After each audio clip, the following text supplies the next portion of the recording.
Ainsi donc, on appelait les daguerréotypes des miroirs qui se souviennent. Miroir, mon beau miroir, où selon son angle d'inclinaison, on ne voyait rien ou presque rien, un voile blanchâtre, gris, luisant, puis tout d'un coup, l'image apparaissait pour disparaître sitôt que l'image ne tenait plus en place.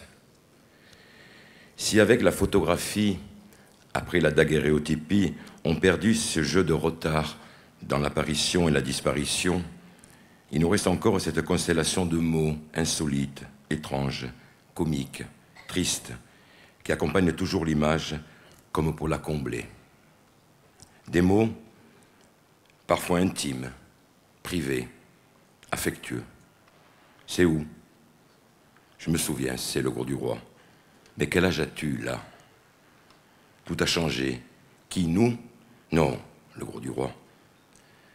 J'ai souvent remarqué que ces paroles échangées étaient proférées la plupart du temps au présent de narration, alors qu'à dire vrai, les temps du passé seraient plus appropriés. Le passé, l'imparfait, ou le passé composé, pour rendre justement ces anciens présents plus crédibles.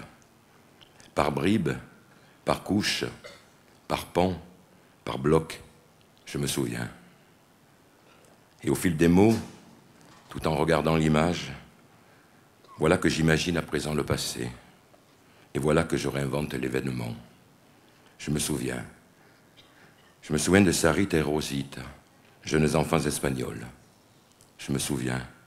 Les voyages en Espagne, Madrid et toute l'Andalousie. La voiture, les longs trajets en voiture. Mon frère Gérard, bien présent ici, dans l'image. Je me souviens. Mais voilà. Peut-être que j'invente ce soir, en ce moment, ce passé, tout simplement. Pour y croire, tout simplement. C'est peut-être aussi cela, la photographie, se donner des souvenirs que l'on n'a pas eus. Ce qui expliquerait alors notre amour ou notre attrait pour les albums de famille. Et ceux et celles qui se reconnaîtront dans l'image raconteront ce qui s'est passé le jour de la prise de vue et ce qui a bien pu se passer pour en être arrivé là, dans l'image. Ou plutôt, ce dont ils se souviennent, ce sont ces quelques fragments temporels qui tissent leur mémoire, car celle-ci ne revient que par morceaux. Et le regard de ceux et de celles qui n'ont pas vécu ces moments-là ne retiendra alors que de minuscules ou insignifiants détails. Ceux et celles qui n'ont pas vécu ces moments-là détailleront à leur tour l'image. Ils s'étonneront alors de la tenue du facteur, de ses moustaches, des mots peints sur les murs, etc., etc. Ils verront, sans les reconnaître, ces anciens visages jeunes et inconnus. Ils riront de ces maillots de bain à la mode dans les années 30. Appuyés, on fait le reste. Tel était le puissant slogan de Kodak. Ce que Kodak a fait, c'est bien plus que rendre un service technique. Kodak a construit, consolidé, inventé justement ce reste que l'on appellera mémoire. Un stock d'images et de souvenirs enfouis qui un jour referont surface. L'image, quand elle prend la forme du portrait, est une bien belle spéculation sur le temps. Et elle ne dit rien d'autre que ce que c'était que d'être, puisque nous sommes construits en mémoire, puisque nous sommes, disait Federico Fellini, à la fois l'enfance, l'adolescence, la vieillesse et la maturité. J'étais là, tel le chaudement de vin, je m'en souviens. Elle était là, elle n'est plus là. Quelque chose lui est advenu, je ne peux l'oublier. Je suis Mallarmé et je suis Renoir en 1895. Je suis Degas dans le miroir pour se souvenir de cette scène dans le salon de Julie Manet. Et je suis Paul Valéry qui note sous l'image ce que je viens de dire. Photographier pour se souvenir. Se souvenir de ne pas oublier la sublime joie des enfants de Ralph Eugène Mitchard cette année-là, 1967. Voilà une image qui déborde de vie. Et qu'importe ce que sera plus tard cette vie après la photographie, c'est étonnant, c'est perturbant. No focus, comme le photographe se plaisait à dire ou à faire lorsqu'il déréglait la mise au point pour imposer les figures à la limite de la disparition, mais elles étaient bien présentes, malgré tout, dans l'image. On ne photographie pas de mémoire. On ne photographie pas la mémoire. On photographie la possibilité de se construire une mémoire. Parfois, pour satisfaire son ego, tel Émile Zola qui, ici, dans l'image, retrace sa généalogie. Zola, sa vie, son œuvre, son temps, plutôt les temps. Zola, un enfant, aux côtés de son père. Zola en livre.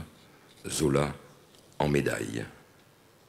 Et la photographie rend probable cette possibilité-là de mettre en mémoire toute une vie. Mais pour que cette probabilité soit possible, puisqu'il ne reste que la mémoire de l'histoire de cette image, il y a quelque chose qu'il est impossible de réduire au silence et qui réclame avec insistance un nom.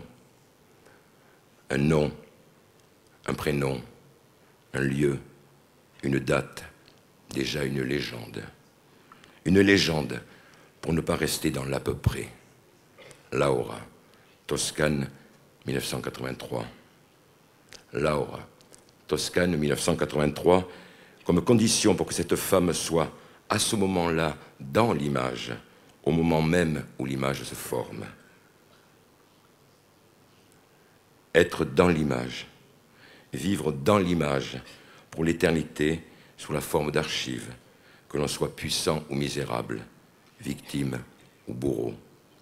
Car les photographies, avant d'être des œuvres d'art, sont, et c'est pour cela que nous les aimons, c'est pour cela également que la photographie dérange tellement, les photographies, avant d'être des œuvres d'art, sont des archives de la mémoire que nous consultons de temps en temps et que nos enfants consulteront peut-être ou pas du tout. Elles sont des preuves ou des documents d'existence en lutte contre l'oubli et la disparition. Ce sont des magasins qui contiennent des impressions vagues, étonnantes, éblouissantes forcément. Des magasins où parfois on ne va même plus voir ce qui s'y trouve. Mais un jour, un photographe, tel Lee Friedlander, s'y rendra, les visitera et par de somptueux tirages redonnera vie à la photographie de Belloc, ici, à cette femme debout près d'un lit où un enfant dort. L'image, réservoir de la mémoire. Mais disant cela, je m'aperçois que je ne parle que de l'usage social de la photographie, ce qui se joue avec elle, sous elle, et mes paroles relèvent d'un discours sociologisant, ce qui m'ennuie, à dire vrai, même si pour l'illustrer en quelque sorte, j'ai fait appel à de grandes œuvres. Le problème doit être posé autrement. Les processus de la mémoire, ces mécanismes, peuvent-ils être à l'œuvre justement dans des œuvres, c'est-à-dire dans des projets artistiques que le photographe mettrait en acte? Déjà, Baudelaire envisageait ce possible programme pour la photographie, à ses yeux le seul. Sauver, disait-il, sauver de l'oubli les ruines pendantes, écrivait-il en 1859. Les choses précieuses dont la forme va disparaître, ajoutait-il. C'est ce que fit Eugène Atget, de manière magistrale. Ainsi, il est celui qui, durant la journée, arpente et sillonne les rues de Paris et le soir va classer dans les albums ce qu'il a vu, les ruines pendantes d'une grande ville, Paris, et dont il sait qu'elles vont disparaître et qu'il est impossible de ne pas en témoigner. Tel le chiffonnier, décrit par Baudelaire, il ramasse et enregistre ce qui va devenir ruines et déchets. Il décrit un monde au moment où celui-ci va disparaître. Il trace, il dessine, il fait le constat de tout ce qui du monde se retire.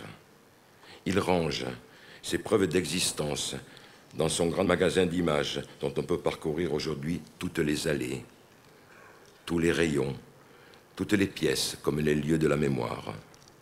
Être triste peut-être, mais faire le deuil de ce qui va à sa perte. Telle est la mélancolie d'Atget. Comme une gigantesque ombre noire, signe de la disparition, mélancolie d'Atget, mélancolie de De Chirico, mélancolie du départ. Quelque chose va disparaître. Et pour surmonter la douleur que procure la séparation, pour affronter justement l'ombre d'une peur qui l'envahit, Eugène Atget fera ce travail de deuil qui porte sur la reconstitution précise de la chose aimée. Ces albums en seront le support. Et c'est une formidable histoire d'amour qui se raconte alors dans ces albums. Et chaque planche est un lieu, une pièce renfermant l'image de quelque chose qui ne sera plus. La ville se vide et le nouvel occupant n'est pas encore tout à fait là. La ville se vide. Un pays aussi, l'Afghanistan, où en 1974 les nouveaux occupants ne se sont pas encore installés. Sigmar Polke a visité le pays, et comme on ne voyage pas pour rien, il a ramené des images, souvenirs, mémoire du voyage.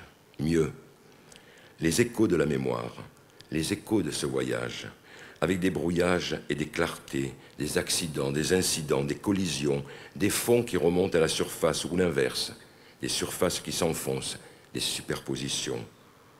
L'image sera alors cet autre voyage incessant dans la photographie entre le fond et la surface.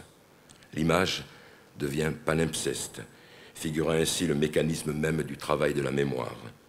Palimpseste, où ce qui est effacé, oublié, porte encore trace de sa présence, où la dernière image ne recouvre pas entièrement celle qui la précède. Tout le travail photographique de Sigmar Polke pourrait se résumer ainsi, couche sur couche, couche figurative sur couche figurative, et remontée ou enfouissement de toutes les couches figuratives possibles. L'image n'est que la surimpression de couches impressionnées. Les images arrivent alors dans un concert de formes assourdissantes. À la collision des images correspond la collision de tous les temps auxquels ces images précisément se réfèrent. Les images de mémoire sont comme des attractions temporelles. Elles se mélangent et se brouillent pour se fixer sur un nom et une date. Afghanistan, Pakistan, 1974. Voilà, j'ai dû oublier bien des choses et ma mémoire a dû me jouer quelques tours. Ce n'est pas grave. Demain sera un autre présent. Bonsoir.